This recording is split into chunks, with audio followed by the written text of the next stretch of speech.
In this video, I'm going to show you a step-by-step guide on exactly how to open Sparkasse online banking. So if this is something that you want to be able to do, well then this video is going to be perfect for you. So what you're going to do firstly is to just go into Google and then you're going to search for open Sparkasse bank account, as you can see. So just search for this, because then you should be taken to this page right here, which is perfect. Now I'm just going to select this one right here.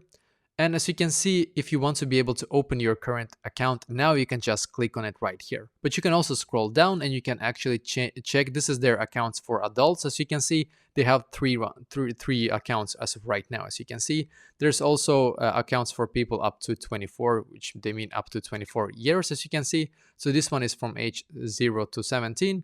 And from 18, you have the choice. As you can see, you have the additional choice right here. But basically, quite often you're like, if you're watching right here and you are over 24, this is probably your go-to right here. So you can check this one right here and see which one that you think is the best for you. So for example, this one right here, this is the premium one. You can just click on this one after that.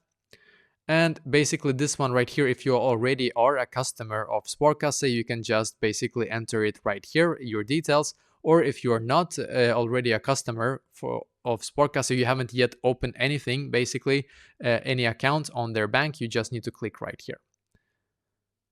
And it's going to take us a couple of seconds to be able to be taken to the next page. This is for some reason a bit slow. Quite often, at least I have seen that myself. But basically on this page right here, you're going to now fill out your details, as you can see. So they are going to ask you for quite a lot of details right here, as you can see. So make sure that you fill everything in here correctly. And when you're done, you can just click on next right here and you will proceed to the next step. But it is very important that you fill out everything in here correctly and just click on next. And the next step is going to be, they're going to probably need some more information for you, or they need to confirm that you actually want to be able to open that specific bank account in their bank. And hopefully you will be able to do so. And this is basically exactly how to do it.